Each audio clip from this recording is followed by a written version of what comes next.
¿De qué está compuesto un glóbulo rojo?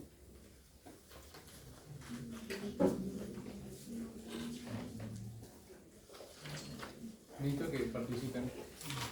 Así sean murmullos por ahí. Un grupo hemo y una cadena de globina, correcto. Globina más hemo. Entonces, la cadena globina, tenemos cuatro cadenas globinas, ¿cierto? 2 cadenas alfa y 2 cadenas beta. ¿Eso corresponde a qué tipo de hemoglobina? ¿Qué tipo? Porque tenemos 2 del adulto. A1. Hemoglobina A1. Estamos hablando de 2 alfa con 2 beta. También existe una hemoglobina fetal.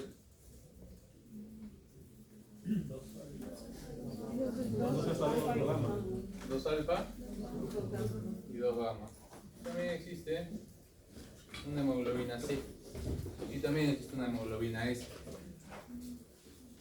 A esta la vamos a dejar para más tardecita. Estas 2 primeras, ¿cuál es su diferencia? No miran las cadenas.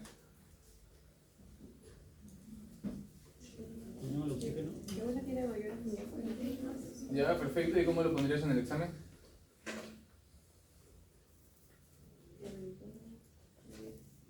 Perfecto. El 2,3 difosfoglicerato.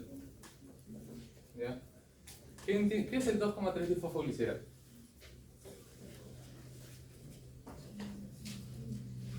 Un captador de oxígeno. Entonces, para que lo entiendan, el 2,3 difosfoglicerato es un carro a las 10 de la noche que sales de clase de... ¿qué están llamando en la noche? Interculturalidad. ¿Ya? Entonces es el carro que te va a llevar a Matelini para que no te quedes acá y te roben. Entonces, ustedes van a hacer el oxígeno. ¿Ya? Si el carro viene y se los lleva a todos, ¿cómo estaría el oxígeno? Disminuido, ¿cierto? Si el carro viene el 2,3 difosfoglicerato y ustedes toman el oxígeno, se los lleva a todos, entonces las personas en la universidad disminuyen. Pero si el carro no viene,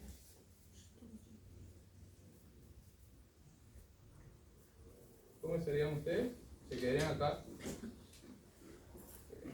Entonces, ustedes me dicen, ¿me lo puedo aprender? Porque es inversamente proporcional. Pero ¿qué pasa ya? Inversamente proporcional. Y si les preguntan qué es el 2,3 difosfoglicerato, como acabo de hacer.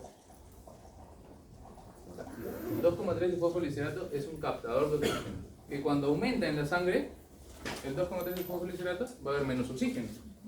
Y cuando disminuye, o cuando no se expresa, hay más oxígeno. ¿Ya?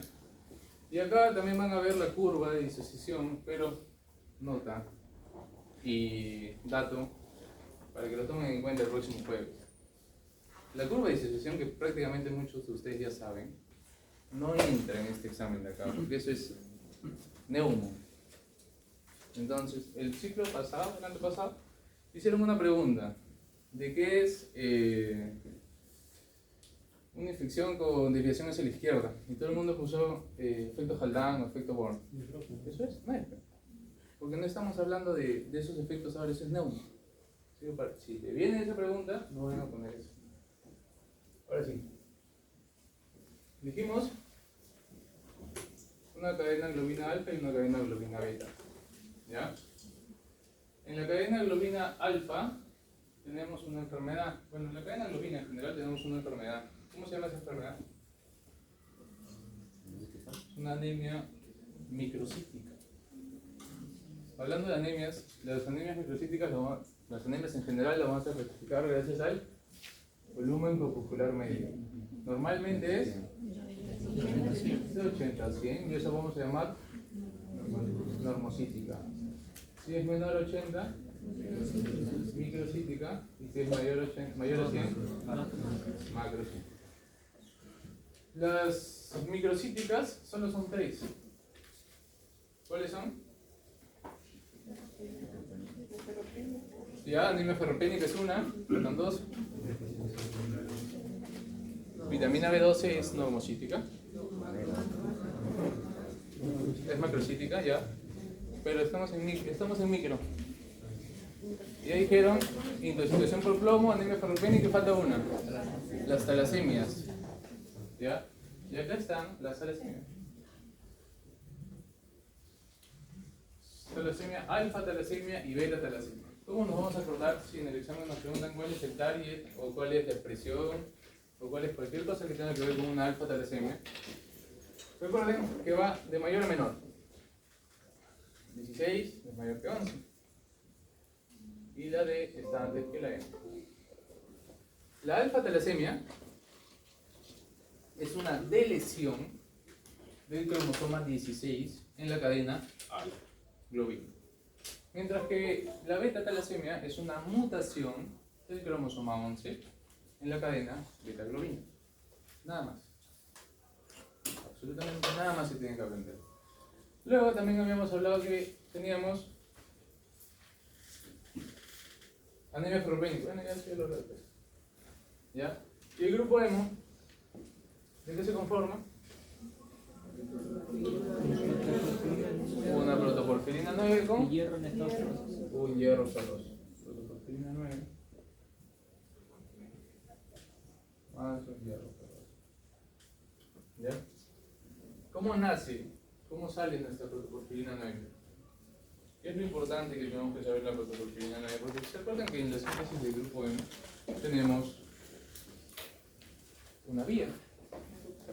El doctor ya había hablado.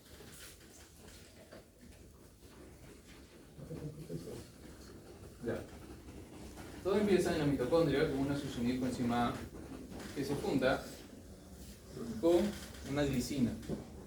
Estos dan el ácido aminoleucínico, ¿cierto?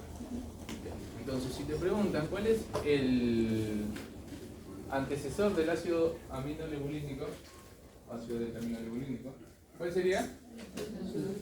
La glicina con el succinil coenzima A, ¿cierto?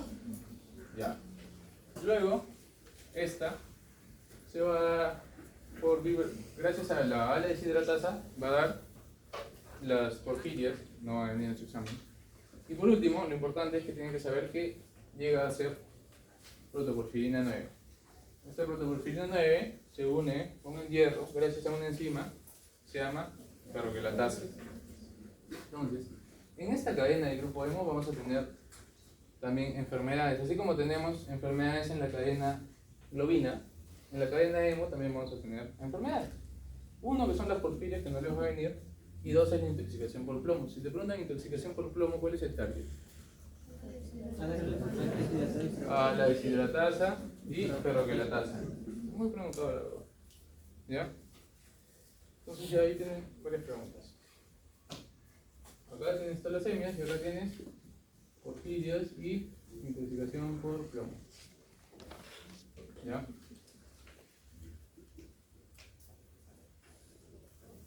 Luego teníamos nuestro hierro, y nosotros consumimos hierro de dos formas, ¿cierto? ¿Qué formas? Perfecto, hierro férrico y hierro ferroso. Este es el férrico. ¿Cómo me acuerdo yo? Porque férrico es más rico. ¿Quién tiene más? ¿2 o 3? 3. Recuerden que el férrico, como es rico, tiene su carga y se puede transportar. El ferroso no se transporta. El ferroso lo vamos a encontrar en carnes.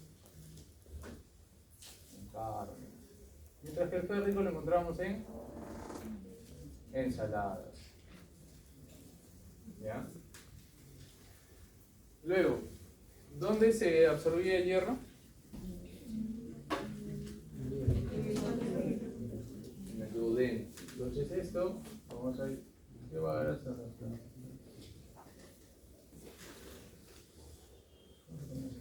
absorbe en el duodeno. Pero esta pregunta es muy fácil. De repente te pregunten ¿qué enzima absorbe el hierro? Y ustedes dirían, escribirían el citocromo B duodenal. Esta es la enzima que lo absorbe. enzima citocromo B duodenal. ¿Ya? Entonces el citocromo B duodenal va a absorber el hierro, tanto férrico como ferroso, y lo va a meter al enterocito. El enterocito es como si fuera un cuarto.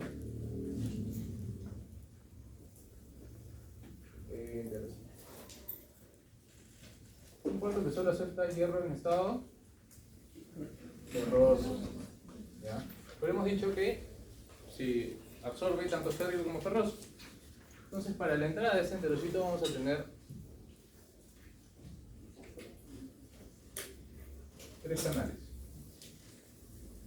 El primer canal es que imaginemos que primero viene como férrico, pero acá solo aceptan ferroso. ¿Cómo convertimos al férrico en ferroso para que pueda entrar? ¿Cómo lo reducimos? Y una enzima que reduce la ferrorreductasa. ¿Su nombre lo dice? Ferrorreductasa. Luego, ese canal se llama móvil ferrina. Luego tenemos el canal de metales bivalentes, que entra el hierro en estado ferroso. Pero como es metales bivalentes, entra como un cobre. Y por último tenemos el grupo hemo, al canal del hemo, donde entra el hemo y hay una enzima que lo lisa, que lo parte. Porque el grupo hemo, ¿de qué dijimos que era? Una protoporfirina 9 y un hierro en estado ferroso. Nos importa el hierro. Así que ¿cómo vamos a partir a ese grupo hemo? Y una enzima, si lo lisa. La hemoxigenasa. Recuerden, oxigenasa. Y también entra hierro. Entonces vamos a tener hierro, vamos a tener hierro y vamos a tener hierro. Pero como nosotros somos ordenados y no queremos que todo esté disperso por ahí, vamos a tener unos almacenes. ¿Cómo se llama el almacén de hierro? La ferritina.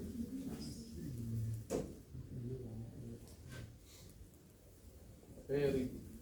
Acá vamos a almacenar hierro hasta que necesitemos en nuestra sangre. Imaginemos que ya necesitamos en nuestra sangre hierro, entonces vamos a sacarlo. Acá tenemos una puerta de salida que se llama ferroportina. La ferroportina se va a abrir cuando nosotros necesitamos hierro y va a salir el hierro. ¿Qué hierro sale? Hierro más 2. ¿Ferroso o férrico? ¿Más 2 o más 3? Más 2. ¿Qué hay acá? ¿Y cómo sale? 6,2 sale como 2. Sale como ferroso. Pero el ferroso no se puede mover. ¿Quién se movía? El férrico. Entonces, acá, como cuando se van a sus discotecas ustedes, afuera de su discoteca, ya cuando ya están las últimas, hay una señora que vende caramelos. Acá también tenemos una señora que vende caramelos. Pero no vende caramelos, va a vender hierro. Se llama efaestina. Esa efaestina le va a dar un hierro para que se convierta en férrico. Pero no le dé hierro como tal, sino le tiene que dar algo a cambio, que vende, no regala. Y es el cobre que entró desde un principio. Entonces, si le da el cobre a la efaestina, le da el hierro, se convierte en hierro ferroso. Y acá, férrico, perdón. Entonces, como es rico, acá tiene sus Ubers esperándolo. ¿Cómo se llama? Transferrina. Entonces, y de ahí se va a médula ósea, a la sangre, al hígado, al vaso, donde se necesite. Pero nos ha faltado algo muy importante.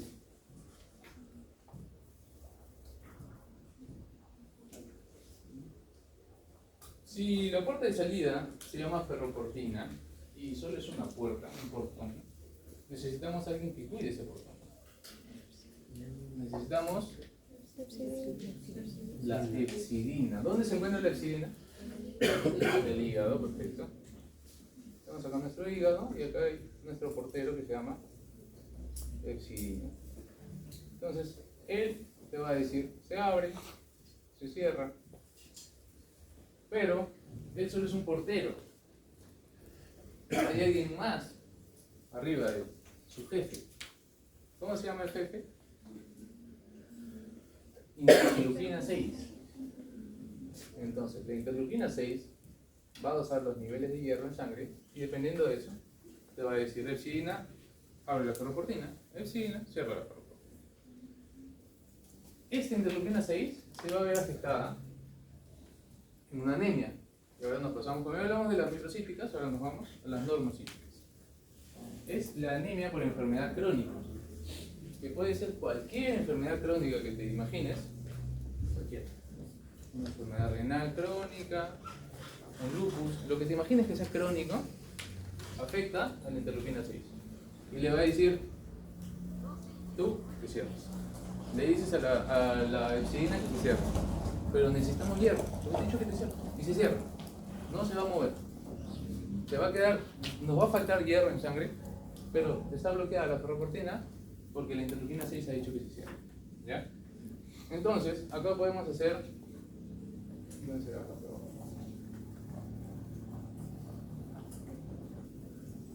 Vamos a hacer un cuadro comparativo.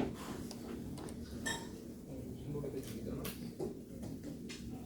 Vamos a tener la anemia por enfermedad crónica y vamos a tener la anemia por deficiencia de hierro o la ferropénica. ¿Cómo estaría la ferritina? ¿La ferritina qué era? El almacén, ¿cierto? ¿Cómo estaría primero en la anemia ferropénica? En el déficit de hierro. ¿Cómo estaría el almacén de hierro? Bajo, porque no hay hierro. Déficit. Disminuido. ¿Y cómo estaría en la anemia por enfermedad crónica? Para que entiendan. La anemia por enfermedad crónica, ¿había hierro? ¿Absorbíamos hierro? O sea, el problema era en que absorbíamos o en que no salía. En que no salía. Entonces, adentro del enterocito, ¿cómo está el almacén de hierro? Elevado. Porque el problema no es la absorción, es la expresión. Luego, el hierro sérico, el hierro en sangre, ¿cómo estaría en ambos?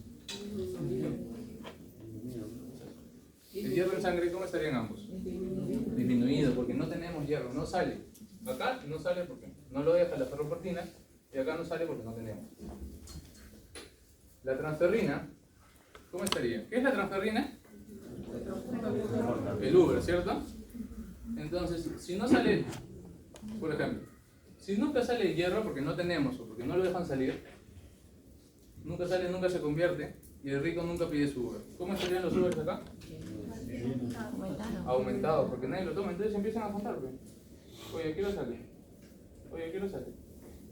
Empiezan a juntarse los taxis para que alguien los tome, pero nunca nadie los va a tomar porque no hay. Entonces, la transferrina estaría elevada. ¿Ya?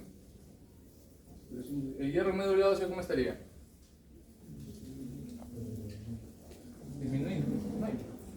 ¿Ya? Ya. Luego, ¿cuánto vive un glóbulo rojo? Vuelvo a preguntar. Porque en la medicina nada es absoluto. ¿Cuánto vive? De 90 a 120 días. ¿Ya? Entonces, cuando terminó, tiene sus 120 días, decide morirse. Quiere suicidar. Pero no puede suicidarse, porque tiene que terminar su carrera en medicina. ¿Ya? Entonces, se dirige al hígado. Pero recuerden que el hígado, el masculino, ¿ya? Entonces estamos hablando de un hombre. El hígado es fiel, como todos los hombres, ¿verdad? Entonces, como el hígado es fiel, solo acepta a una, que es la bilirrubina. No acepta otra cosa que no sea bilirrubina. Entonces acá nuestro hígadito solo va a querer a quién? a la bilirrubina.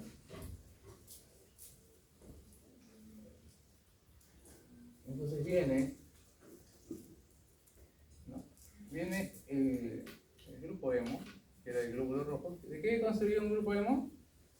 Cuarta vez que pregunto. Protoporfirina 9 y el hierro ferroso. Entonces, este grupo hemo se va a lisar de nuevo. ¿Quién lo lisaba? ¿Qué enzima?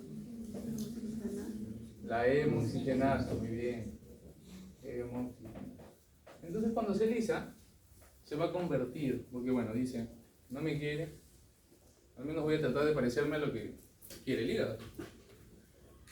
Se convierte en biliverdina. Biliverdina. Entonces le dice, hígado, ¿puede entrar? Soy biliverdina. Como los hombres somos fieles, le dicen, no, yo solo acepto bilirrubina. Entonces se molesta la biliverdina y gracias a la enzima biliverdina reductasa se convierte por fin en bilirrubina indirecta. Y como es indirecta, bueno, ya el hígado dice pasa. Lastimosamente, lo que va a suceder es que esta bilirrubina indirecta se va al hepatocito y el hepatocito, gracias a una enzima, ¿cómo se llama la enzima? Que convierte a la bilirrubina indirecta en directa en el hepatocito. UDP, glucuranosil transferrasa. Lo convierte en bilirrubina directa. ¿Y para qué lo convirtió? Cuando se convierte en bilirrubina directa, es como que cuando tu ex te dijo, no eres lo mismo, no eres tú, soy yo, igualito. La bilirrubina directa, el hígado le dice, no es lo mismo, y lo bota. Y el 10% de esta bilirrubina directa dice, después de que me convertí, de que hice todo para gustarle, muy bien, y como buen tóxico, regresa. Por eso solo es menos del 10%, ¿ok? El 90% se va al intestino, acepta su destino, y en el intestino que tenemos, bacterias.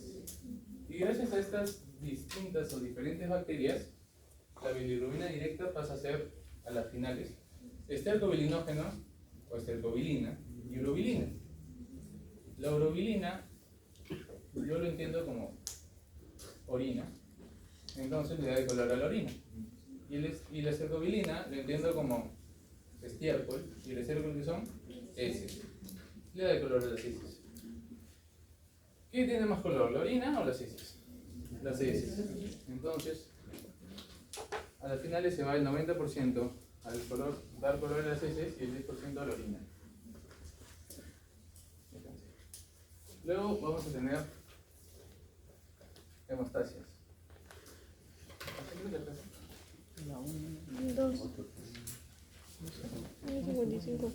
Vamos a tener 3 tipos de hemostasias. ¿Ya? La hemostasia primaria.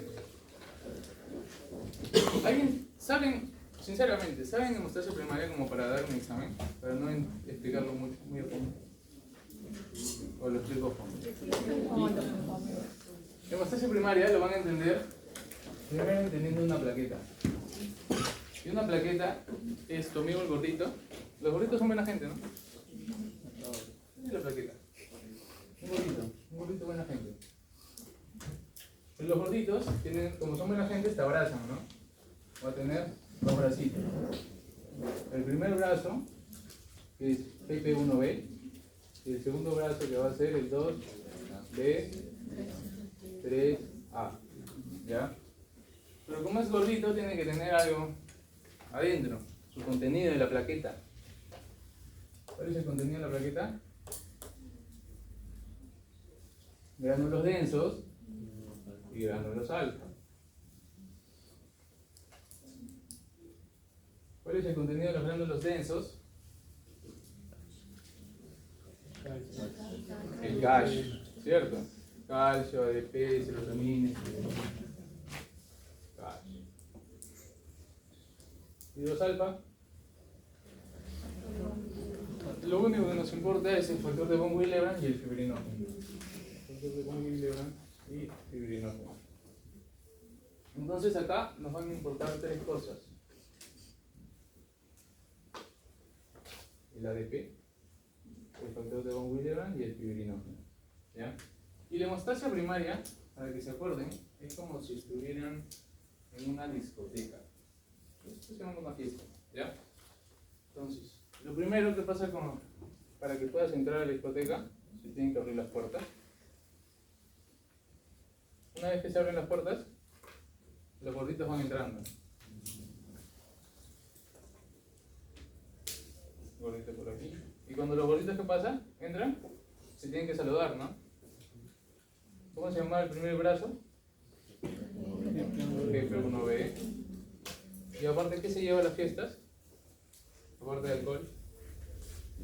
Factor de von Willebrand. ¿Ya? Tercero, ¿qué pasa cuando tomas mucho?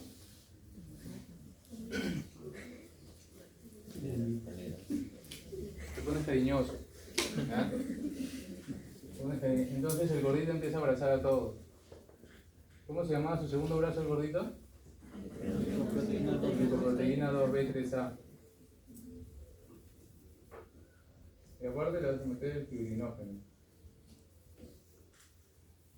¿Ya? Y por último, ¿qué pasa cuando, aparte de ser cariñoso, sigues tomando? Ahí sí, vomitas. ¿Cierto? ¿Y qué vomitas? Tu contenido, el ADP. ¿Más? Cuando terminas de vomitar viene tu mamá. ¿Cierto? El tromboxano 2. Ahora sí, vamos a ponerle los nombres. ¿Qué es lo que pasa primero? Y esto va para cualquier pregunta, sea de seminario, de ENAM, de salud que tengan. Si no se acuerdan, les preguntan cuál es el primer paso.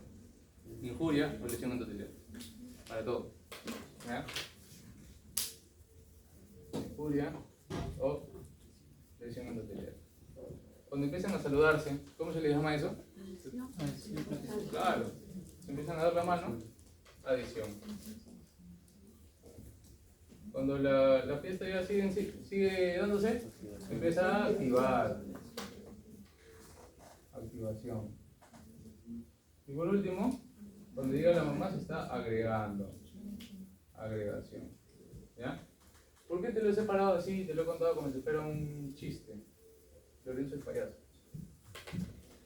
Para que se pueda entender qué es lo que van a tener. Porque acá tiene targets.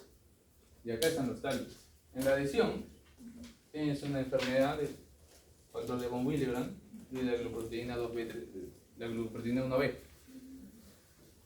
Enfermedad del factor Willebrand, ¿dónde estaría? En el factor de von Willebrand. Enfermedad de von Willebrand.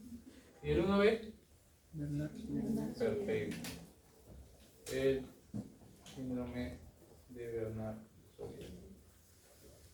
En el 2B3A, ya has estudiado tu plaqueta, tu imagen que te mostraron en la primera clase, y sabes que hay fármacos, pero también hay una enfermedad. Así que primero dime la enfermedad. La trombocitopenia de Glassman. ¿Y tus fármacos? Perfecto. El abscisimac, el tirofiban, el amifiban.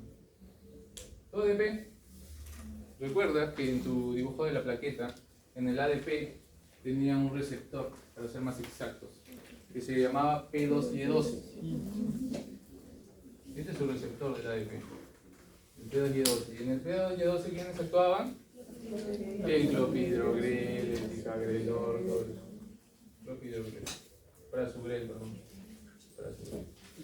Y el tromboxano 2, lo que deberían saber ya es que el tromboxano 2 pertenece a una vía, que es la vía de la ciclooxigenasa, que a su vez pertenece a la vía del ácido araquidónico, que a su vez pertenece a la vía de la fosfolipasa A2. Entonces, si estamos hablando de tromboxano 2, que pertenece a la vía de la ciclooxigenasa, estamos hablando de la COX. Entonces, ¿quién inhibía la COX? La aspirina. Estos tienen todos los medicamentos que se deben aprender. La mitad de medicamentos. Por ejemplo, si te preguntan, la enfermedad de Bernard... para las personas que han estudiado desde antes de que les explique esto, en algunas literaturas son 5 vías Son 5 pasos, pero los que más te preguntan acá son, o como te puede venir en el examen, son las 3 A. Y ahí tienes adición, activación, agregación. ¿Ya? En Julio Natural normalmente, si no te preguntan como primer paso, no te lo suelen preguntar. Y de ahí va a lo que te pueden preguntar, por ejemplo, la trombostina de Glassman, ¿a qué fase de la hemostasia primaria pertenece? O la enfermedad de von Willebrand, o el síndrome de Bernard-Solier. Si quieren ser un poco más exquisitos, el abscisimmab, ¿en dónde podemos encontrarlo si estamos hablando de hemostasia primaria? Entonces, lo tienen todo acá, juntado y sintetizado, para que si dibujan esto en su examen, se les va a ser más fácil responder cualquier pregunta. ¿Sería alguna pregunta? ¿No? ¿Todos entendieron? Sí. Puedo repetir si quieren, no hay problema. ¿Seguro? Así como hemostasia primaria, tenemos secundaria y terciaria. Ah, bueno. ¿Cuál es nuestro fin de la hemostasia primaria?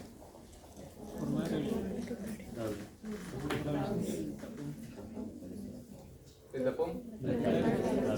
¿Estable? Inestable.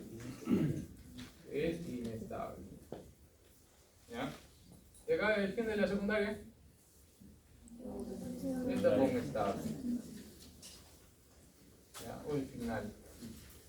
En hemostasia secundaria yo lo veo un poco más sencillo porque tenemos una vía intrínseca y tenemos una vía extrínseca. ¿Cómo me acuerdo yo? Porque intrínseco quiere decir para adentro, ¿cierto? Y cuando uno hace introspección se da cuenta que tiene muchos problemas y nada sale como quiere. Es muy largo, muy tedioso. Entonces es la vía más larga, la extrínseca. ¿Y tenemos qué factores de coagulación? Tenemos al 9, no tenemos 10, tenemos 8, 11, 8, 9, 11, 12. 8, 9, 12, 8. ¿Ya? No tenemos 10. Entonces, eso es con respecto a la intrínseca, a lo más.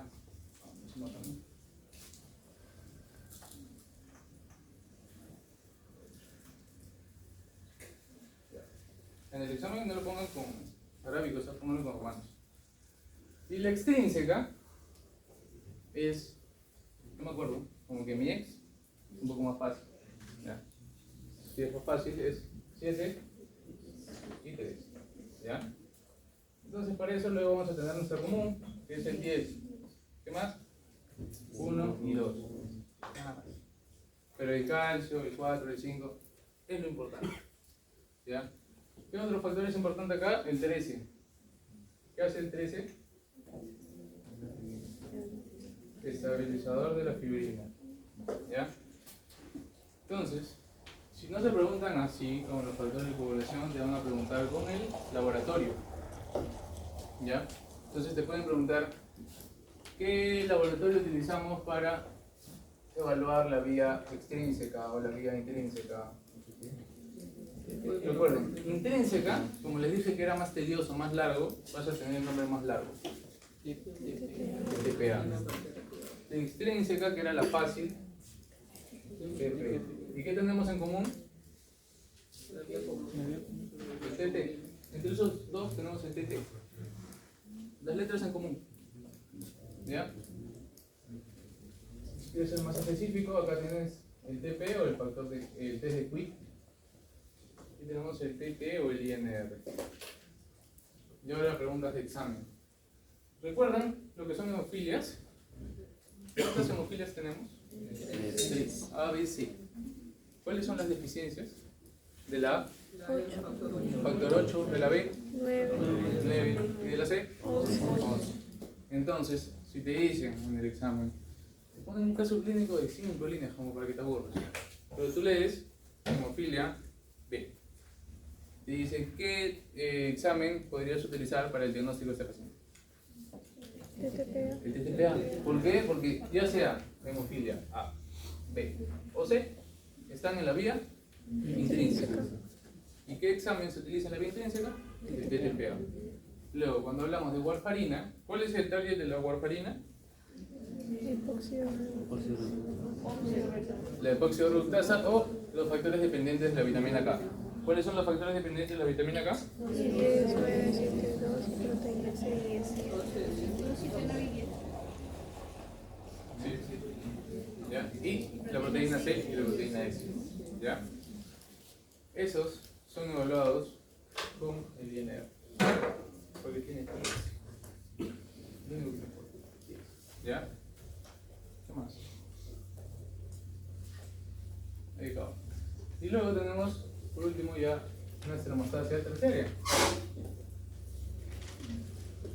Hemostasia terciaria. Que nuestro fin, nosotros teníamos nuestra lesión en un vaso, nuestro vaso lesionado, se formó un coágulo, una hemostasia secundaria, estable. Pero ese, como lo vamos a ver en cardio, ese coágulo no puede permanecer ahí. Tenemos que romperlo. ¿Ya? ¿Por qué? Porque si no, luego ese coágulo se dirige a la coronaria y infarto. O a la cerebral, infarto. No queremos. ¿Ya? Entonces tenemos que destrozar este coágulo, degradarlo. ¿Cómo lo vamos a degradar? Con fármacos. El alteplase, el tenecteplase, el recteplase. Y ahora díganme un fármaco que no cabe en place. Perfecto. Y streptokinase. Entonces tenemos todos los que caben en place, más la oroquinasa y la streptokinasa. ¿Cuál es su target? Aceite de clorina. Convierte el plasminógeno en plasmina. ¿Ya? Convertidor del plasminógeno en plasmina. Entonces nuestro fin de la hemostasia terciaria va a ser degradar el coágulo. ¿Ya? ¿Has tenido alguna pregunta? ¿No?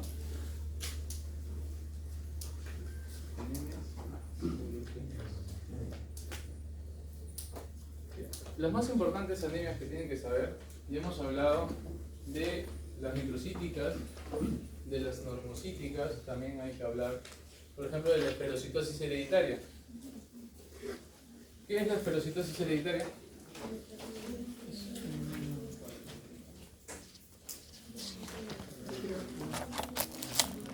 Esa era la más fácil.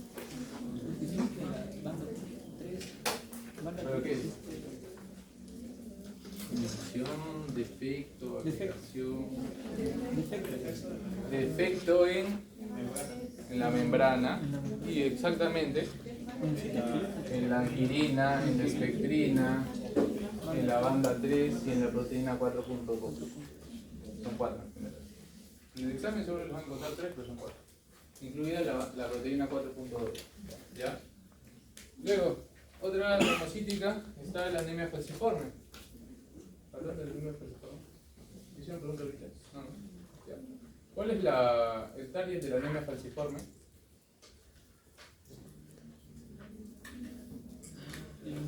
La anemia falciforme la van a encontrar en exámenes como el glóbulo rojo en forma de oso. ¿Ya? Eso se da por una deficiencia, por la disminución del oxígeno, y hace que tu glóbulo rojo se encoge y tenga esa forma peculiar de oso. Pero en el examen no van a poner disminución de oxígeno, porque en sí se da por la disminución del oxígeno y la conversión de la hemoglobina A1, que es la del adulto, en una hemoglobina S. Pero tampoco ese es el target. El target es la mutación del ácido glutámico por la valina. Y esta hemoglobina de acá, que les había hablado, es otra que ha sido preguntada.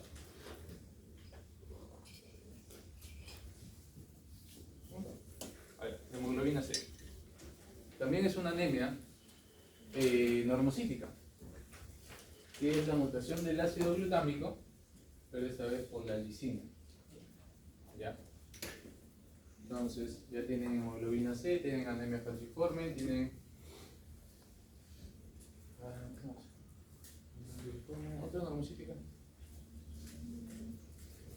Ah, ya, la deficiencia de glucosa 6-fosfato deshidrogenasa.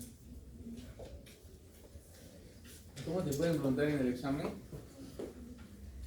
¿Qué es la deficiencia de glucosa 6-fosfato? ¿Qué es la glucosa 6-fosfato deshidrogenasa?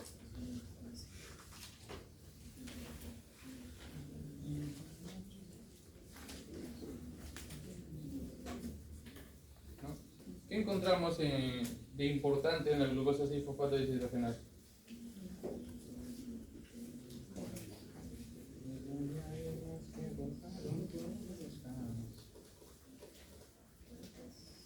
¿Nada? Células. Viene en el examen de seminario 2. Los cuerpos de Higgs. Y así te van a preguntar el examen. En el examen de seminario 2 vino más o menos grande la pregunta, pero te decían cuerpos de Higgs. Te decían cuál es la enzima disminuida. La glucosa 6-fosfato deshidrogenasa. Luego, bueno, creo que es ahí. Y en las macro tenemos, si te preguntan, ¿cuál anemia macrocítica es la más frecuente? Claro. Alcohólica. Alcohol. Por alcohol. La macrocítica más frecuente. Si te preguntan la megaloblástica más frecuente, la B9. Pero es diferente. Megaloblástica que macrocítica. ¿Ya? ¿Cómo vamos a diferenciar la megaloblástica de la... Perdón. ¿Cómo vamos a diferenciar la B12 de la B9? Perfecto. Si te hablan de síntomas o de clínica, tú dirías síntomas neurológicos, como parestesias o demencia reversible. Eso tiene la B12. La B9 no lo presenta. Pero si te dicen laboratorio, homocisteína y ácido metilmalónico. ¿Cuál va a ser la diferencia? El ácido metilmalónico va a estar normal en la B9. Ya. ¿Y en la B12 cómo estaría? Va a estar elevado igual que en la homocisteína.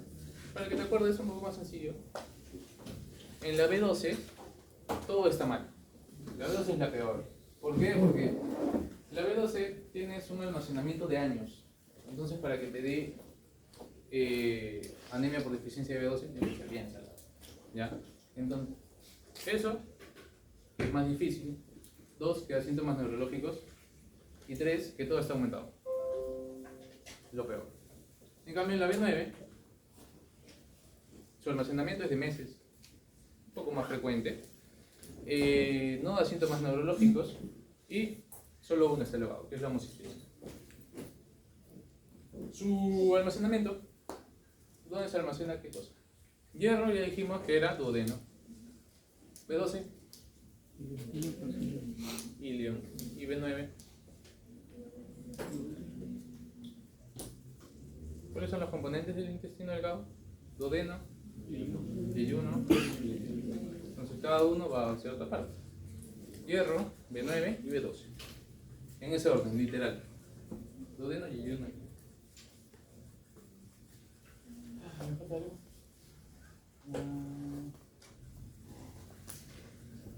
Targets. Targets. ¿Qué sobre eso?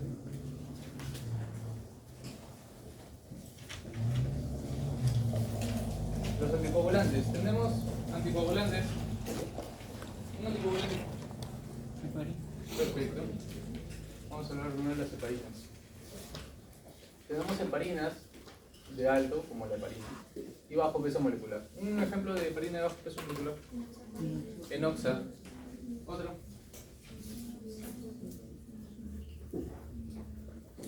Dalteparina. Todos los que acaban en heparina. Y por último tenemos el fondoparinox.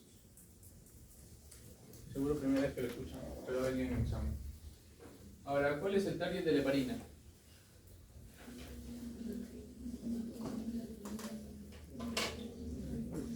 Activa la antitrombinante. Otra forma de decir. Se activa la antitrombina, ¿no estaría inhibiendo la trombina? Si potencia la antitrombina, ¿no estaría inhibiendo la trombina? ¿Es lo mismo o no es lo mismo? Juego de palabras. Potencia la antitrombina. O sea, ¿No sería? inhibe Inhibiendo la trombina, claro. Las dos cosas. Para mí, la verdad, potencia de la antitrombina me suena más difícil de aprender. No es más fácil así. O inhibe la trombina. Luego, esas heparinas de alto peso molecular. Luego tenemos las de bajo peso molecular. Las de bajo peso molecular son mixtos. Eso quiere decir que actúan en dos factores de coagulación. Inhibiendo la trombina, que es el 2 activado, y también inhibiendo al 10 activado. Y el fondaparinux es la única heparina de bajo peso molecular que inhibe únicamente al 10 activado. ¿Cómo se llama? Fondaparinux. Y luego, para acabar con lo que son heparinas, como he dicho, anticoagulantes, tenemos a la warfarina, que ya habíamos hablado de la warfarina, ¿cierto? Bueno, antes de eso, la heparina es un antídoto. Sulfato de protamina. Sulfato de protamina. La warfarina, ¿no? ¿Cuál es el target de la warfarina?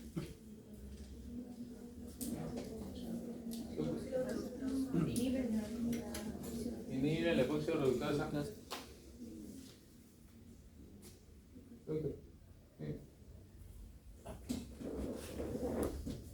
Inhibe la epoxio reductasa y a los factores dependientes de vitamina K. Y dijimos éramos 10, 7, 9 proteínas, sí, perfecto. ¿Cuál era el antídoto de la warfarina? Tenemos dos. Tenemos la vitamina K, tenemos el plasma fresco congelado. ¿Cuándo y en qué situaciones utilizamos cada uno de ellos?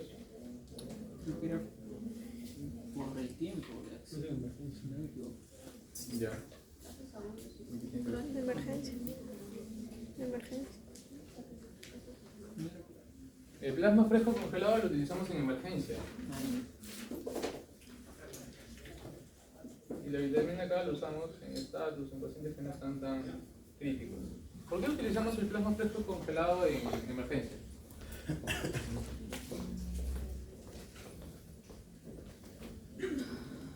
¿Qué tiene el plasma fresco congelado que nos podría ayudar en un paciente que se está desangrando? Factores de coagulación. Por eso utilizamos en emergencia. Como por ejemplo un paciente chocado, que está tratado con warfarina o con heparina. ¿Ya? Y si te preguntan, ¿cuál es el único anticoagulante que no le puedes dar una gestante?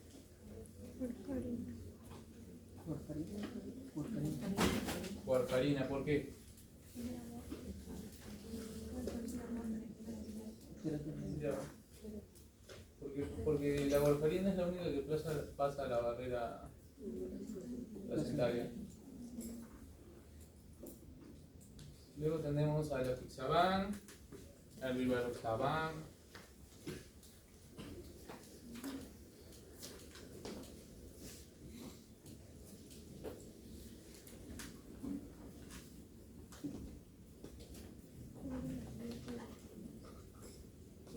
¿Cuál es su target?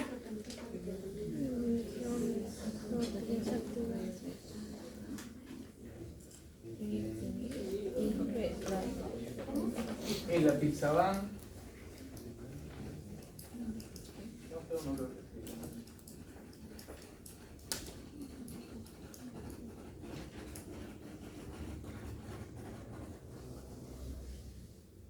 Apixaban.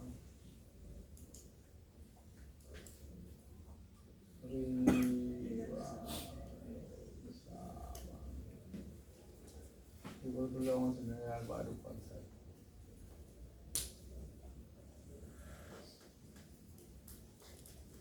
¿Cómo lo diferencian? ¿Y cuál es el target de ambos?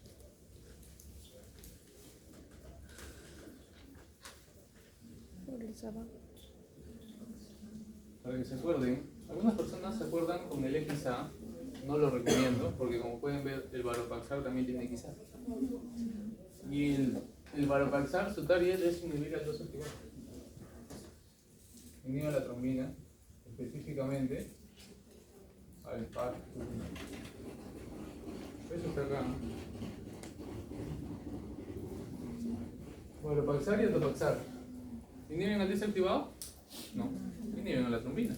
Pero también tiene que salir. Entonces, se lo van a acordar con el Saban. Todos los que acaben en Saban van a ser los que inhiban al desactivado. ¿Y cuál es el antídoto? Como tiene XA, se van a acordar de Andexanet alfa. Su antídoto es Andexanet alfa.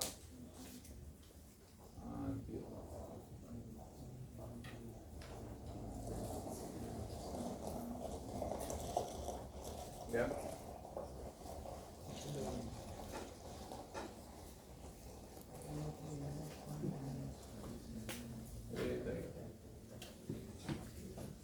Y por último,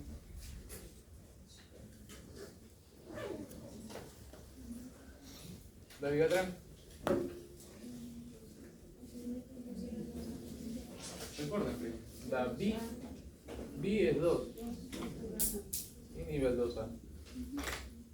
¿Cuál es su antídoto del Idarucizumab? Idarucizumab.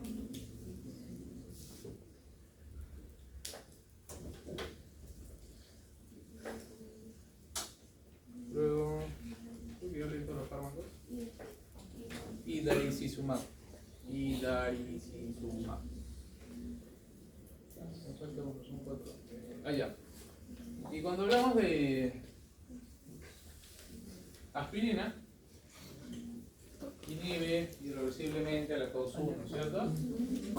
¿Y cuál es su antídoto? Bicarbonato de sodio. O bicarbonato sódico. ¿Ya? Entonces ahí tienen todos los talles que deben saber. Hemos hablado prácticamente de todo esto y más. Acá solo están los plaquetarios. Los hidrogrel, el ADP, como ya mencioné.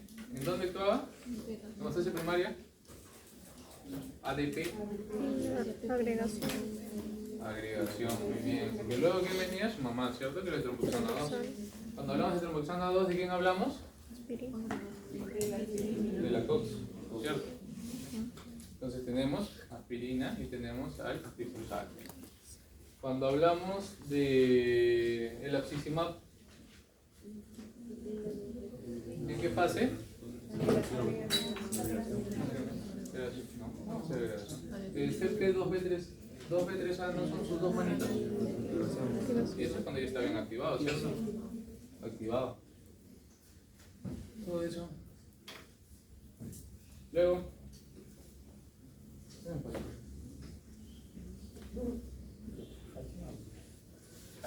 Chicos, no puedo hablar mucho por el tema de la voz, pero eritropoyetina. Ya. A ver chicos, voy a ponerle dos ejemplos directamente para entender un poquito de la voz. A ver, imagínense dos cositas. A ver, tienen un paciente que tiene una enfermedad renal crónica, ya que tiene una depuración de creatinina en 20, ¿no? Y que se encuentra una hemoglobina en 9, ¿ya? Y tienen otro paciente que vive en Cerro de Pasco y que viene acá a Lima, ¿no? De alguna forma su familia le dice, no tiene viviendo algún tiempo en el Cerro de Pasco, y lo ven un poco rojo, ¿no? Enrojecido sobre su cara, él tiene cefalea, y le toman una hemoglobina y tiene una hemoglobina en 17. A ver, en cuanto a la eritropoyetina, ¿qué ha pasado en uno y qué ha pasado en otro? Tienen que expresarlo. Lo primero que tengo que entender, uno es qué es la eritropoyetina, ¿no? A ver, ¿quién tendrá? ¿Qué es la eritropoyetina? Muy bien. ¿Dónde se produce? En el riñón. Ok, ¿en qué parte del riñón?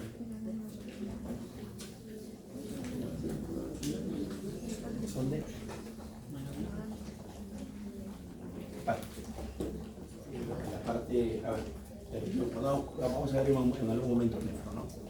Tienes varias partes, ¿no? Tienes la parte glomerular, tienes la parte tubular, tienes la parte intersticial, tienes la parte vascular, ¿no? Las células veniculares renales, intersticiales, ahí se produce. ¿Cuál es el principal estimulante para la producción de eritropoyetina? La hipoxia. Lo que hace es, por lo tanto, estas células veniculares tienen quimioreceptores que sensan el oxígeno. Entonces, por lo tanto, el primer caso de esa paciente que tenía una enfermedad renal crónica, ¿qué pasó? ¿Qué le falta? ¿Qué está dañado? Riñón, ¿sí? Por lo tanto, el tema acá de la anemia es porque le falta ¿qué? ¿Cómo la tratamos? Dando eritropoyetina. A los pacientes renales crónicos se les trata con eritropoyetina, ¿no? Pero siempre hay que descartar que no tenga otro tipo de anemia porque puede haber anemias mixtas, pero siempre lógico hay que pensar que es por deficiencia de eritropoyetina. ¿Ok? ¿Y por qué? A pesar que su riñón no funciona nada, porque se dializa, ¿por qué un paciente no llega a tener una hemoglobina en cero? Un paciente renal.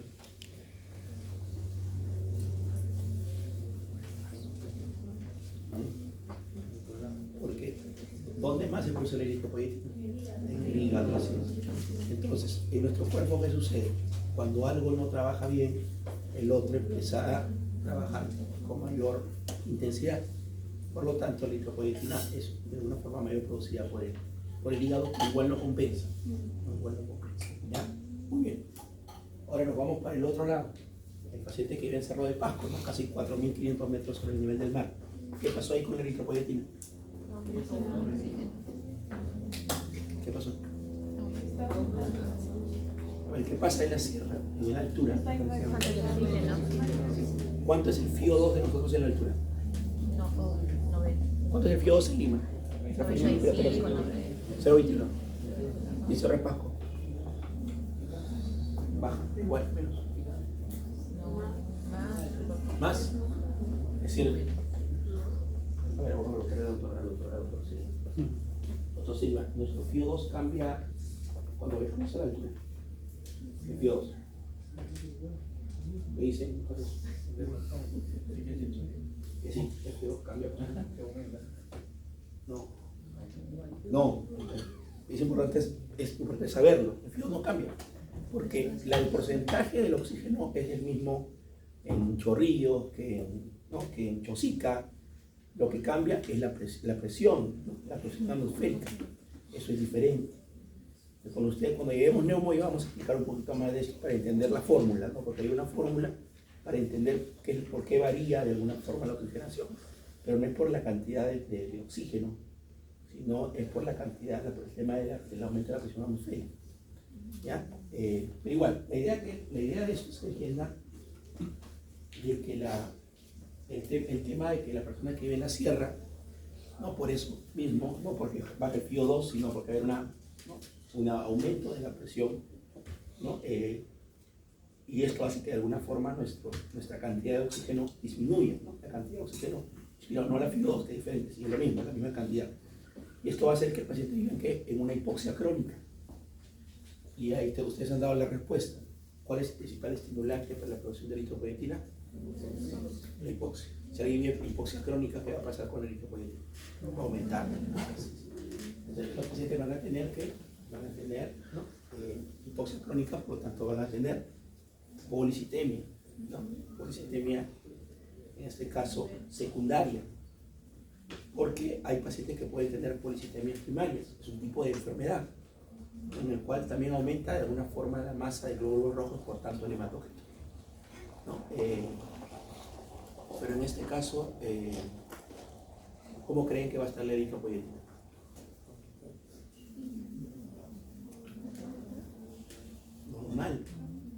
Normal, porque el problema acá no es que haya una hipoxia crónica, sino es por un cambio, una alteración policlonal. La alteración policlonal que lo que va a hacer es que se produzca de alguna forma mayor cantidad, ¿no?, de masa de glóbulos rojos. pero no estimulados por la eritropoyetina, ¿no? Porque finalmente la eritropoyetina tiene 3 efectos importantes. Uno, en la médula ósea, pues, es decir, a la unidad formadora de colonia eritroide, lo que va a hacer estimular es para que se maduren más rápido los glóbulos rojos. Es decir, desde la fase, ¿no?, inicial eritroblástica, para que lleguen más rápidamente hasta la fase, ¿no?, de reticulocito y glóbulo rojo maduro, ¿no? Eso es lo importante, es decir, ayuda a su maduración, ¿no? Ayuda a su maduración. Chicos, entonces, es importante que recuerden los principios fisiológicos, fisiopatológicos, para que finalmente entiendan las patologías, ¿no? Así es más fácil entenderlo, como siempre les digo. Si yo entiendo el contexto básico, me va a ser más fácil entender la patología. Si yo no conozco el contexto básico, me lo voy a aprender de memoria. ¿Y la memoria qué es? Es frágil. Es frágil. Mañana me voy a olvidar. Entonces, el contexto que se explica ahorita, o he estado explicando adecuadamente, ¿no?, Lorenzo, es los principios básicos para entender, ¿no?, la parte de las enfermedades. Por ejemplo, él nos preguntaba, ¿no?, me decía, ¿qué es la esclerosis hereditaria? ¿No se acuerdan? Es que tengo que recordar para ello mi glóbulo rojo, ¿no?, su estructura del glóbulo rojo, lo que tiene, ¿no?, diferentes proteínas que son importantes dentro de su estructura. ¿Para qué? Para que tenga la funcionalidad de ¿qué? De poder cambiar su forma y poder pasar por los glóbulos rojos pequeños. ¿Entienden? Pasa. Estas proteínas que son diferentes, ¿no?, la banda 3, ¿no?, ¿cuál más? La alquilina, la espectrina, que es la más importante, le van a dar esta facilidad al glóbulo rojo de ¿qué? De poder cambiar su estructura cuando pasa por algún vaso pequeño, pero se puede pasar por la aorta y puede pasar por un microcapilar, es así, o por una vena, tiene que pasar igual el glóbulo rojo, va a pasar por ahí y se puede, ¿qué pasaría? Normalmente si no cambia su estructura, va a chocar con el vaso, ¿qué va a producir? Una hemólisis traumática, ¿no? A ver, y cuando tenga hemólisis traumática, ¿qué voy a encontrar en una lámina periférica o una lámina lámina periférica de sangre? Voy a encontrar qué células, qué estructuras o qué anormalidad, qué tipo de glóbulo rojo. Los esquistocitos. Los esquistocitos. Cuando hay traumatismo del glóbulo rojo, se rompe, de alguna forma, y eso es una de las causas, puede ser, ¿no?, cualquier tema traumático. Entonces, ¿qué pasa? Cuando las personas nacen con deficiencias de estas enzimas, que van a tener, por lo tanto, van a tener anemias hemolíticas. Anemias hemolíticas porque estos glóbulos rojos, al no tener estas enzimas de la parte de la membrana del glóbulo rojo, van a chocar con un vaso y se van a romper, ¿no? O en la parte médica le llamamos hemólisis, ¿no? Hemólisis. Muy bien. ¿Y dónde mayoritariamente se van a producir la hemólisis? En las estructuras, en los vasos pequeños y en el vaso, ¿no? En el vaso, por eso el vaso es muy importante, ¿no?, para poder tener construcción. ¿Ya? Muy bien. Entonces, eso es, por ejemplo, para poder entender, ¿no?, tengo que entender la estructura para poder yo entender la función que va a pasar finalmente. Lo mismo, vemos el tema del glóbulo rojo, ¿no?, lo que estaba mencionando Lorenzo, ¿no?, de las diferentes cadenas enzimáticas que tienen que pasar, ¿no?, la parte de estructuras para finalmente llegar a formar, ¿no?, la que es la protoporfirina 9, ¿no? Entonces, nace, ¿no?, de la reticulina magnesina, ¿no?, ahí donde parte. Finalmente voy a tener a mi glóbulo, pero acuérdense que ahí tenemos diferentes enzimas. Estas enzimas, de alguna forma, son importantes. Tal vez no las voy a aprender todas de memoria, pero sí hay básicas, lo que decía de alguna forma Lorenzo, ¿no? La deshidratasa, ¿no?, y también la ferroquelatasa.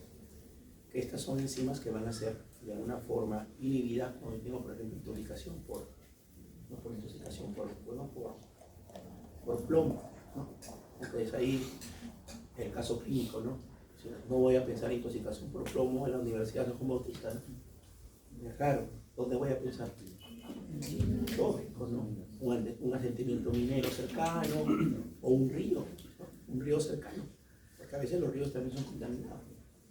Entonces, una persona que viene con una anemia, ¿qué tipo de anemia produce la anemia, la anemia por intoxicación por plomo?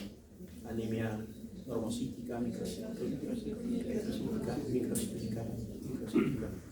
Es una de las etiologías.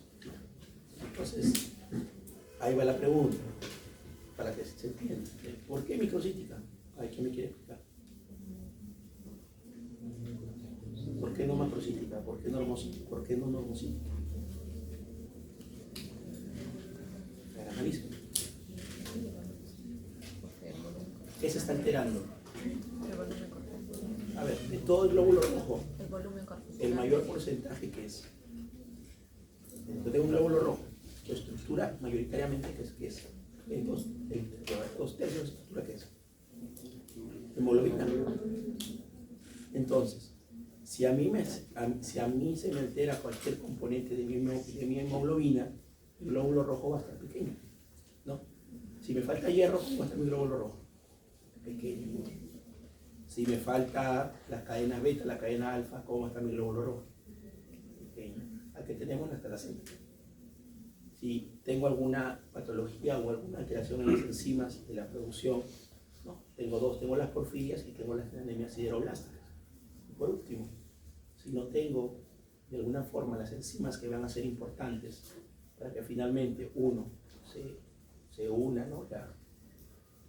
O se forme el ácido eulémico o se forme finalmente la hemoglobina, ¿no? Perdón, el grupo N. Por lo tanto, también voy a tener glóbulos rojos pequeños, ¿no? ¿Entienden? Porque finalmente esto va a ser importante para la producción. Voy a tener una mala hemoglobina, por lo tanto los glóbulos rojos van a ser pequeños. Entonces, desde ese parámetro ya entiendo cuáles son los 4 o 5 etiologías de anemia microcítica, pero no me las aprendió de memoria, me las aprendió ¿qué? Analizando. Tengo que tener el análisis del glóbulo, de saber el componente del glóbulo rojo y de ahí a saber cuáles van a ser microcíticas. Yo les digo, dígame 4 anemias, todos en memoria se lo aprenden, pero igual pasado mañana se lo van a olvidar. Pero si ustedes entienden cuáles son los componentes de la hemoglobina, se les va a hacer más fácil entenderlo. Obviamente, si falla el E que tiene, protoporfirina y hierro. Si hay hierro, falta hierro, chiquito. Si falta globina, chiquito. Si se bloquean las enzimas que son importantes para la producción de E, chiquito. Ese es el tema para que puedan entender. Bueno, muchas veces les preguntan. Es lo que sigue.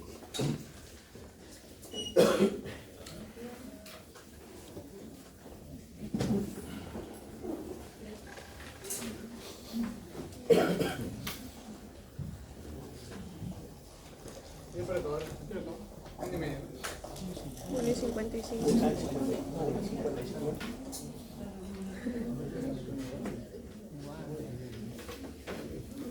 Vamos a hablar de un tema bien rentable, que es ya dejando la serie roja. Vamos a hablar de leucemias. ¿Ya? Leucemias sí se tienen que saber bien, pero bien, porque de acá vamos a sacar buenas preguntas. Vamos a tener leucemias linfoides agudas, linfoides crónicas, mieloides agudas y mieloides crónicas. ¿Ya? Lo divido así porque en un solo, literal, en un espacio de su hoja de examen pueden hacerlo y van a poder resolver cualquier pregunta. En términos generales, cuando hablen de una aguda,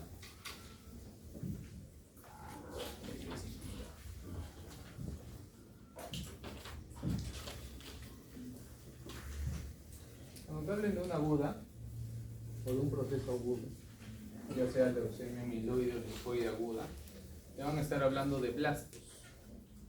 ¿Ya? Los blastos van a estar mayor al 20%. ¿Ya? Y aparte de eso, va a ser sintomático, va a presentar síntomas. Y cuando te hablen de crónica, ya sea amiloide o sea linfoide, cuando te hablen de crónica, vas a estar hablando de blastos menor al 20%. Uno tiene que ser mayor al 20%, lo otro que es menor. Y va a ser asintomática, no va a presentar síntomas. ¿Ya? Este cuadro lo vas a ver como si fuera un antihorario para el tema de grupo etario. Cuando te hablen de linfoide aguda, menos de 15 años. Cuando te hablen de mieloide aguda, de 15 a 30 años. Cuando te hablen de linfoide crónica, de 30 a 60 años. Por último, mieloide, linfoide crónica, mayor de 60 años. Como pueden ver, todo está de la mano y es más fácil aprendérselo así. Y ahora van a hacer una línea que va a unir a dos de estos, tanto a la mieloide crónica como a la linfoblástica aguda. ¿Por qué lo unimos? Porque tienen algo en común. El cromosoma Filadelfia. ¿Alguien se acuerda de qué translocación estamos hablando si te dicen cromosoma Filadelfia? La translocación 922. Cromosoma.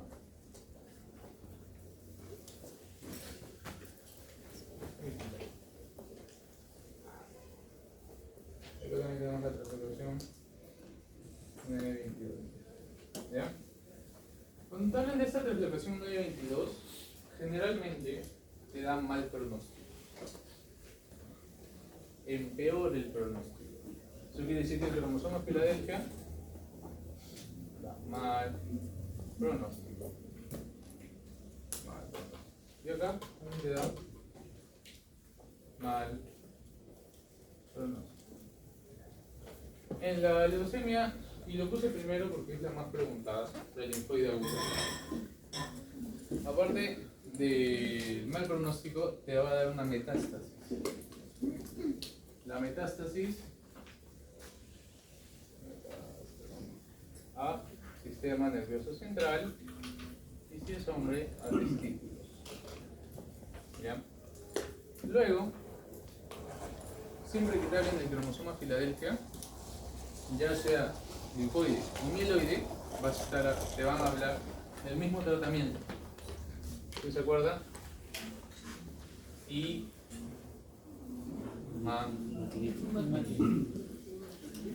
el imatinib. Acá también, entonces va a ser el tratamiento. El imatinib. ¿Ya? Si te preguntan, ya no solo tratamiento, sino el target del tratamiento de la leucemia, linfoblástica aguda, ¿cuál sería?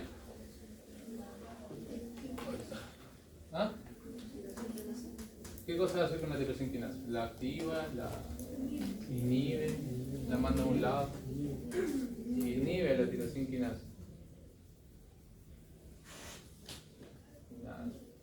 ¿Ya? Pero aparte, quiero que se recuerden que los agudos son buena gente porque tienen al síndrome de Down. Entonces, siempre que te hablen de agudo, también te van a hablar del síndrome de Down. O sea, aparte de esta asociación que te da mal pronóstico, puede cursar con una asociación con el síndrome de Down. ¿Cuál trisomía era?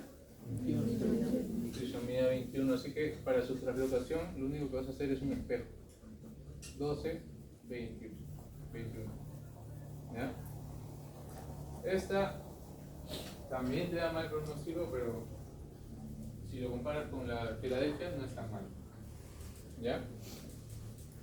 Luego, mieloide aguda, importante saber que presenta algo patognomónico. ¿Qué significa patognomónico? Propio de la enfermedad. Propio de la enfermedad, que solo vas a encontrar ahí, que son los bastones de agua. bastones de Auer, pero ya preguntaron bastones de Auer, así que ahora se suma un test, un marcador propio de la amiloide aguda. No.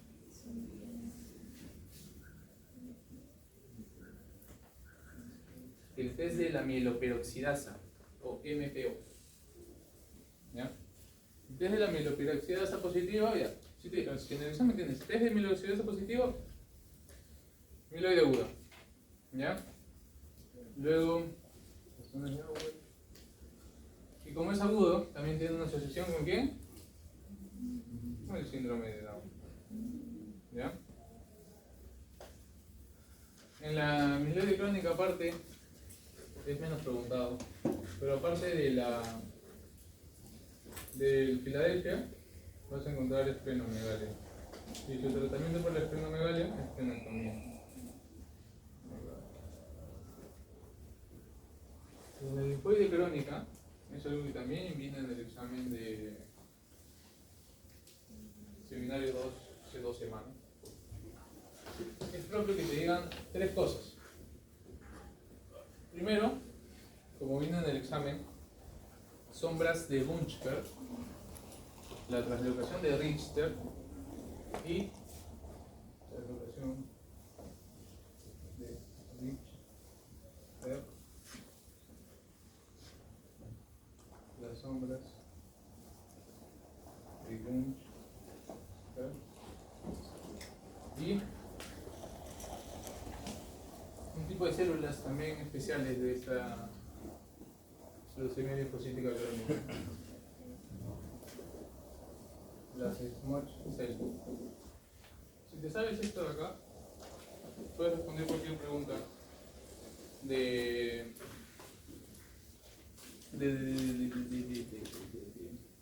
leucemias, ¿ya? Luego, en linfomas, ya hablaron del linfoma de Burkitt. El linfoma de Burkitt, ¿cómo se clasifican los linfomas? Hodgkin y no Hodgkin, ¿cierto? ¿El linfoma de Burkitt a quién pertenece? Al no Hodgkin, correcto. ¿Cuáles son más frecuentes? ¿Los Hodgkin o los no Hodgkin? Los no. Los no Hodgkin. Los no Hodgkin son los más frecuentes. Por eso hay más.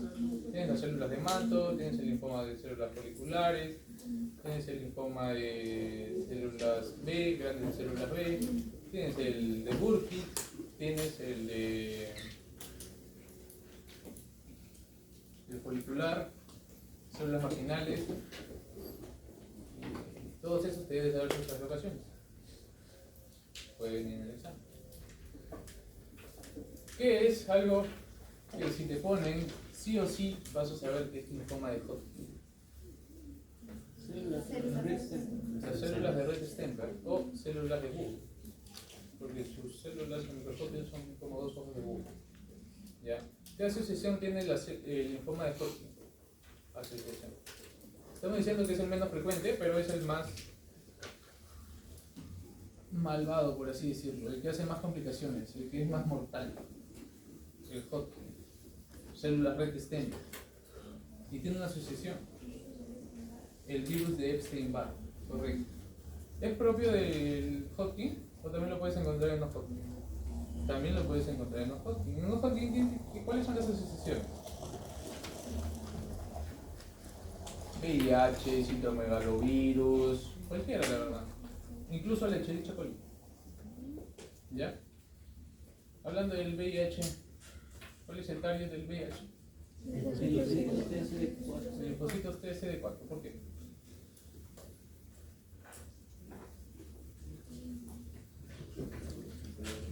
Fisiopatológicamente, el VIH, en sí el virus, actúa destruyendo, primero, obviamente, si alguien quiere entrar a tu casa, primero tiene que romper la puerta, ¿cierto? Entonces, vamos a poner que la puerta es las células TCD4, son nuestra primera línea de defensa.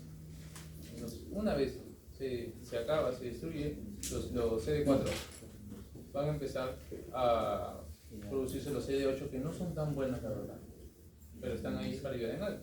Entonces ahí recién los CD8 es donde empieza la fisiopatología, los síntomas, etc.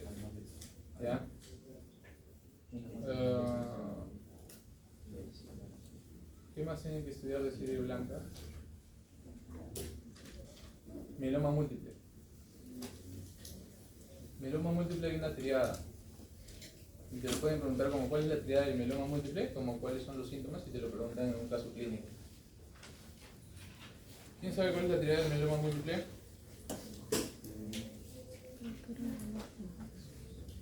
Ya, dolor óseo. Segundo.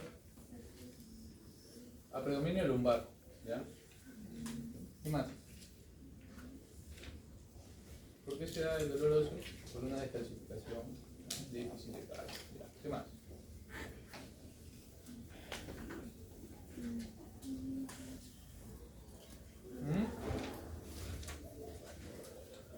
Insuficiencia renal. ¿Qué más? ¿Ah? ¿Qué? Pancitopenia puede ser. Y tus síntomas neurológicos también. ¿Ya? ¿Qué más? El doctor habló de policitemia. Tenemos una enfermedad que se llama policitemia vera. ¿Cuál es su target? El JAK2. ¿Qué vas a encontrar en la policitemia? ¿Cómo estaría tu hemoglobina? Elevada, por encima de, normalmente, 16,5. Y vas a encontrar hiperviscosidad.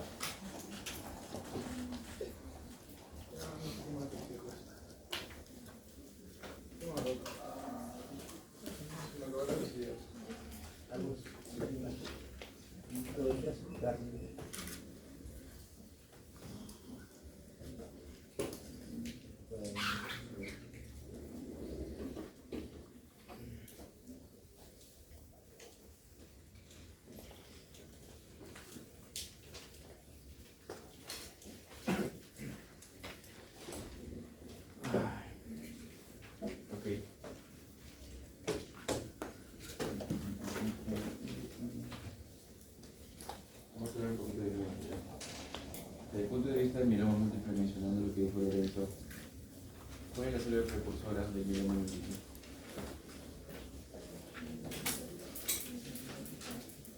Muy bien, el linfocito tipo B. ¿Por qué, compañera? ¿Qué es el linfocito B?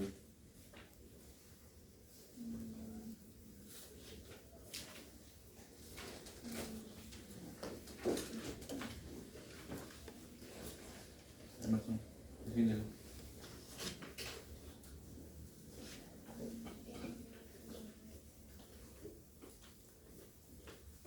Trato policémico y también. ¿Qué es el linfocito B?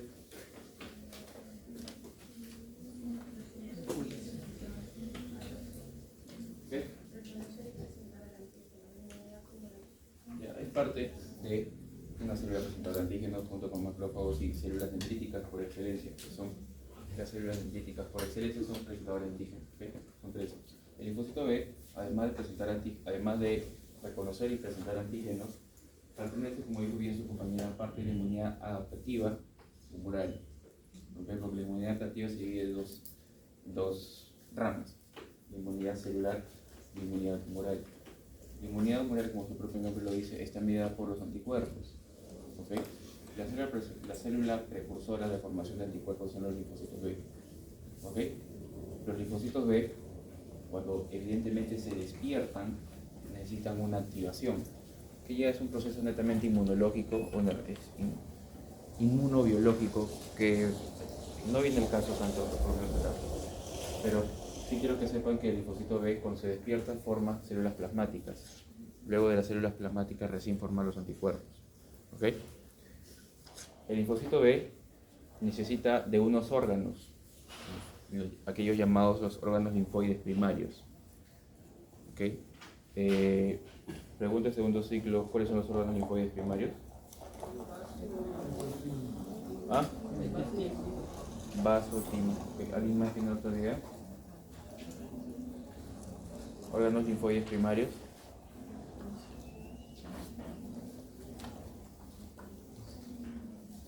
¿De qué está hablando Lorenzo todo este momento?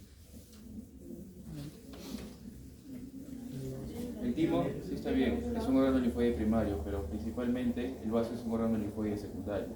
Primario es la médula ósea. ¿Ok? Entonces, el vaso necesita de algún órgano linfoide secundario. Perdón, el linfocito B necesita de un órgano linfoide secundario para que pueda producir anticuerpos. ¿Y dónde los produce? Evidentemente en el vaso y también en el ganglio. ¿Ok? Tenemos diversos tejidos histológicos en el vaso, por ejemplo, acuérdate, esta es la pulpa roja y la pulpa blanca. La pulpa roja es por donde va tu eritrocito viejo, cuando llegó al día 120 y va a alisarse. Por esa razón, Lorenzo mencionó hace un momento aquella patología donde hay una alteración en las membranas del eritrocito. ¿Cuál es? La esterocitosis. Sabrás o habrás leído en algún momento que el paciente con esterocitosis se le retira el vaso porque tú, en este caso, como es una enfermedad, una mutación en 2 proteínas, o en realidad 4 proteínas, pero las más comunes son la espectrina y anquilina. También hay de banda 3 y proteína 4.2. ¿Okay? Pero las más comunes son espectrina y anquilina. En este caso, los pacientes con esterocitosis se tienen que retirar el vaso para que ese eritrocito viejo todavía siga funcionando como tal. Porque ellos dependen mucho de su médula ósea, de la eritropoyetina y de toda la línea eritroide a partir de esa célula mieloide, ¿no? De ese stem cell hematopoyético. ¿Ok? Entonces, en la pulpa roja es donde se lisan los eritrocitos y en la pulpa blanca, justamente como su propio nombre lo dice, pulpa blanca, están las células inmunitarias. Puedes encontrar linfocitos B principalmente, puedes encontrar linfocitos T. ¿Ok? El timo es algo que tienes que recordar porque es algo que nos ayuda a nosotros cuando estamos principalmente hasta los 11 años, 8 o 11 años. Linfocito timo comienza con T, ¿cierto? Para que te acuerdes, el linfocito T madura allí. ¿Ya? T de timo, linfocito T madura en el timo. En cambio, el linfocito B madura en la médula ósea. Una mnemotecnia para que puedas aprenderte. B de bone marrow. ¿Qué es bone marrow? Médula ósea en inglés. ¿Ok? Entonces, para que puedas aprender allí. Son conceptos básicos de inmunología. El linfocito B, parte de la inmunidad adaptativa humoral, como había dicho su compañera, pasa por una serie de fases. Hay una fase inmadura y una fase madura. La fase inmadura ya de por sí en la superficie del linfocito expresa 2 anticuerpos. ¿Cuál es el primer anticuerpo que se sintetiza? ¿Ah?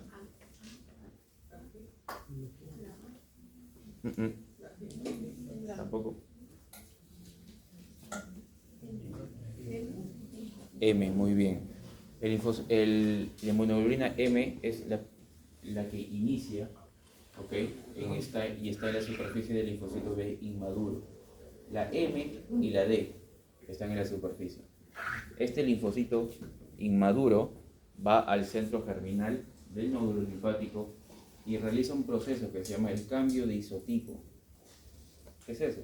Se transforma o digievoluciona, como tú después de tu examen, o cuando pases al seminario 2, digievolucionas a que y formas nuevos anticuerpos.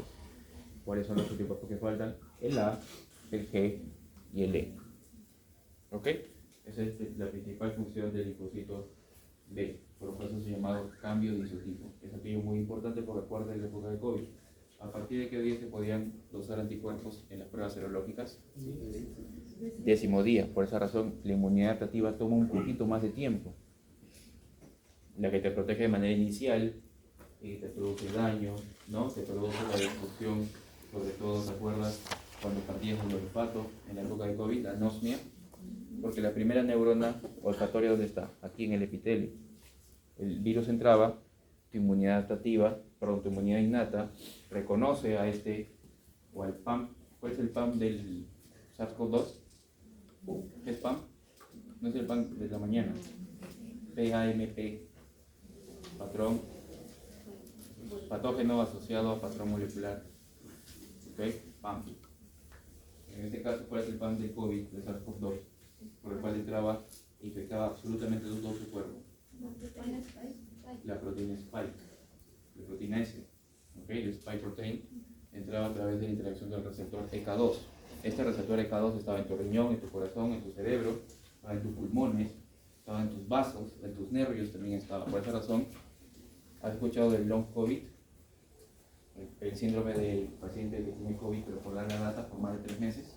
No evidentemente por la citokina inflamatoria, sino por ejemplo, tenían parestesias o a veces tenían ilusiones o a algunas personas se les caía el pelo, producto de haber tenido COVID, ya. Porque este receptor ECA2 está en todo tu cuerpo. Entonces el daño que genera el virus no es solamente a nivel pulmonar, eso tal vez es la manifestación que te lleva al hospital, porque te falta el aire. Pero por ejemplo se han visto casos, sobre todo en los jóvenes, por receptores ECA2 a nivel de corazón, producían miocarditis, etc. ¿Ok? Entonces en este caso, como te vuelvo a decir, te destruía, cuando entraba el virus a través del epitelio nasal, hay un receptor, tu receptor está el ECA2 y venía la proteína spike del virus, reaccionaba y tu sistema inmune innato es el primero en que llega, es el más rápido. ¿Genera memoria el sistema inmune innato? No genera memoria, ¿ya? Es muy importante que sepas, son conceptos clave. Inmunidad innata, inmunidad adaptativa. No genera memoria. ¿Es específico el sistema inmune innato? No, destruye absolutamente todo lo que ve. ¿Ok? No es específico. El sistema inmune innato tiene diversas barreras, tanto epiteliales como químicas. Por ejemplo, tu película nariz es parte de tu sistema inmune innato. Los hilos que están en tu tráquea, parte del sistema inmune innato, son barreras físicas. Las barreras químicas son prácticamente las enzimas que generan las células de cada epitelio. ¿Ok? Ahora, el sistema inmune adaptativo toma su tiempo. Es todo lo contrario al sistema inmune innato. Pero ¿podrá existir inmunidad adaptativa si no hay inmunidad innata? No existe. ¿Ya? Por esa razón, cuando uno estudia inmunología, literalmente estudia los inicios del hombre. Porque desde el inicio del hombre, el sistema inmune comienza a desarrollarse, comienza a madurar. ¿O acaso los fetos nacen, mejor dicho, los recién nacidos nacen con inmunidad adaptativa madura? En lo absoluto. Por esa razón, cuente con hemato, por ejemplo, los primeros 6 meses, tu mamá te protege. ¿Cómo te protege? A través de la IgG, que es la que pasa la barrera hematoplacentaria. Y también a través de la lactancia materna por la IgA. Porque la IgA está principalmente cuando lloras, está la IgA. En la saliva está la IgA. En la leche materna pasa la IgA. ¿Veis que te protege sobre todo dónde está la IgA? No, pues además de la leche. ¿Cómo se va a depositar la IgA? No te vas a encontrar mucosas. ¿Ok? Cuando te comes tu sándwich de la tía veneno, el que te protege es la IgA. ¿Por qué? Tú tienes tu hilo distal y está lleno de placas de Peyer. ¿No? ¿Sabes qué son las placas de Peyer? ¿Has escuchado de ello? Y es tejido linfoide asociado a mucosas. ¿Ok? Entonces, en el hilo distal están tus placas de Peyer y constantemente, ¿ok? En cada comida que comes, ¿tú crees que la comida que comes es limpia? Ni siquiera en el restaurante de 4 tenedores o 7 tenedores, mejor del mundo, es la comida limpia por si acaso. Y así sea en cualquier lugar, en cualquier esquina de Mostrito de $1.50, ahí puedes encontrar de todo, pero hasta los restaurantes de 7 o 4 tenedores, los mejores del mundo, también encuentras microorganismos. Todo el momento estás ingiriendo microorganismos, por lo tanto tienes tu IgA y tus, en el tejido linfoideo asociado a mucosas, la placa de Peyer, todo el momento están defendiendo. ¿Ok? Hay algo característico que también está en su libro, en este tejido del tejido linfoideo, son las células M. Las células M en el hilo distal son aquellas que son intermediarias entre el microbio, célula M, y abajo está la IgA, todo el rato protegiendo. En este caso, sabes que existe una microbiota, ¿cierto? Todo el mundo tiene una microbiota. ¿Por qué no tienes una reacción inflamatoria por parte de la microbiota?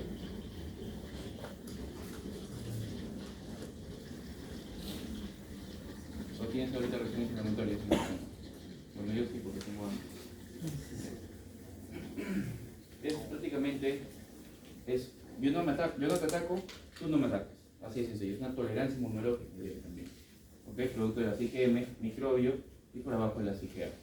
¿Ok? Es algo que tienes que recordar. Hay particularidades de cada inmunoglobulina. A, M, La D no tiene función absoluta o por lo menos conocida hasta el momento, así que lo que tienes que saber son A, M, G, I, E. Son 4. ¿Ok? Eso por parte de la inmunidad adaptativa humoral. Le falta la inmunidad adaptativa celular, que en este caso tienen los linfocitos TCD4 y sobre todo los caballos de Troya, los linfocitos TCD8, o también llamados citotóxicos. ¿Ok? Cada uno ejerce una función principal. CD4 usualmente no suele atacar. Lo que hace es potenciar el sistema inmune a través de despertando el linfocito B y así sucesivamente. CD8 sí ataca, al igual que la natural killer. ¿Cuál es el proceso por el cual, y eso ha sido pregunta de examen de seminario, cuál es el método por el cual la CD8 y las natural killer atacan a las, por ejemplo, células tumorales o las células infectadas por virus?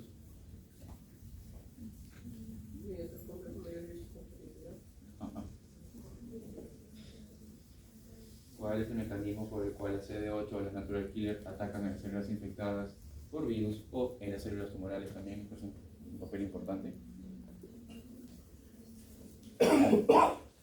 Contra el inmuno básico. Principalmente por dos mecanismos, por las perforinas y por las granzimas. ¿Ok? Ambos comparten estas propias enzimas, tanto la CD8 como las natural killer, y de esa forma atacan y destruyen estas células o tumorales o principalmente por las células infectadas por virus. Porque acuérdate, el virus entra y lo único que busca es aprovecharse de tu maquinaria enzimática para formar viriones. Entonces, a diferencia, por ejemplo, de la bacteria que busca solamente destruirte, ella no va a entrar a la célula, no se va a aprovechar mucho de la maquinaria enzimática, aunque sí hay bacterias extracelulares como tal. ¿Ok?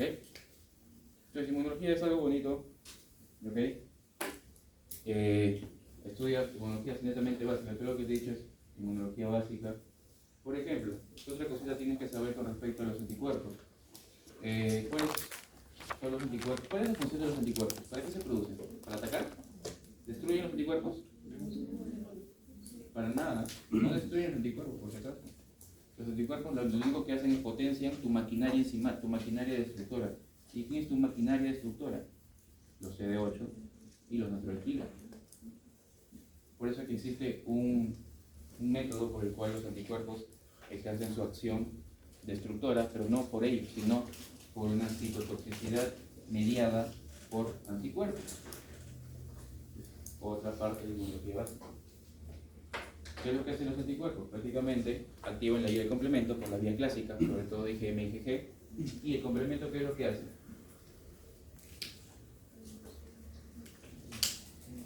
¿Qué hace el complemento?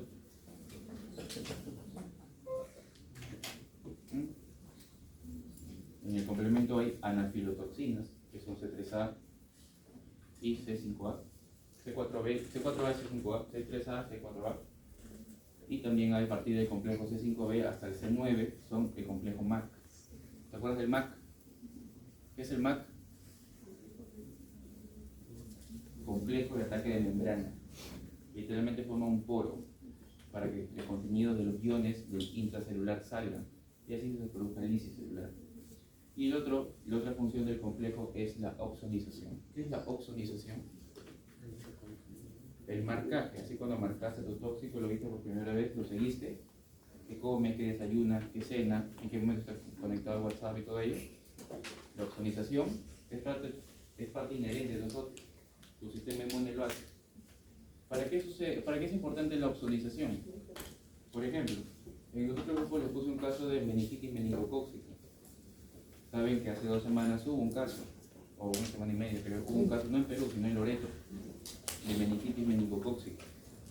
Era un paciente que entró a UCI y tenía un rash en todo el tronco, o púrpuras, mejor dicho.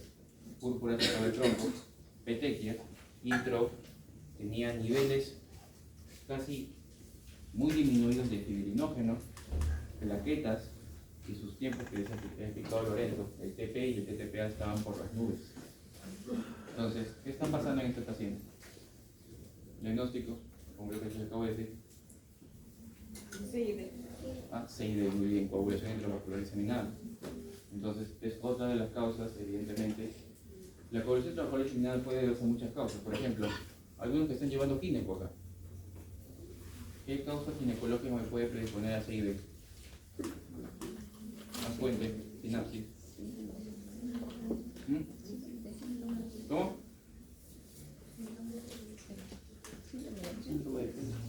El síndrome de Hell. Acuérdate, el síndrome de Hell es una complicación grave de la preeclampsia. ¿Qué otra causa en gineco te puede llevar así? Por ejemplo, el DPP, desprendimiento prematuro de placenta, sobre todo el grado 3, porque hay diversos grados. Espero que te expliquen cuál es el evento fisiopatológico. ¿Cuál es el evento fisiopatológico de la preeclampsia severa? Porque te voy a poner un caso, porque estamos en el mapa. ¿Cuál es el evento fisiopatológico de la preeclampsia severa? O mejor dicho, la preeclampsia. ¿Por qué se da? No te toman eso. Emerson, ¿no te toman eso? ¿Qué toman entonces? Vamos a ver cómo se produce la preeclampsia. La preeclampsia. Por mala placentación. ¿Ah? Mala placentación. ¿Mala qué? Placentación. O sea, un error en la placentación. Tibio. Mala presentación. ¿Y qué produce esa mala presentación? Mal remodelamiento de las arterias espirales. Muy bien. Eso es el evento fisiopatológico inicial. ¿Ok? De las arterias espirales. Eso tienes que saber. Por ahí, a partir de allí, recién nace la preeclampsia. Acuérdate que la preeclampsia, si tu mamá tiene preeclampsia, tú puedes tener preeclampsia. Tiene un factor genético tremendamente importante. ¿Ok? Y eso se hereda, por si acaso. Y si has tenido un embarazo previo, la preeclampsia, tu segundo embarazo muy probablemente tenga preeclampsia. Y tu tercero peor todavía. ¿Ya? También te puedo poner un caso de corio o no. Claro, porque el corio es una infección, así como Neisseria meningitis, ¿no? Ocasiona así. ¿Corio puede ocasionar así? Por supuesto. ¿No? Entonces hay muchas formas. Por eso es que mato, parece fácil. Pero se puede relacionar con muchas cosas. ¿Ok? Muy bien. Aprovechen, nos vemos el otro jueves. Almuercen, duerman y estudien. Hagan deporte. Adiós.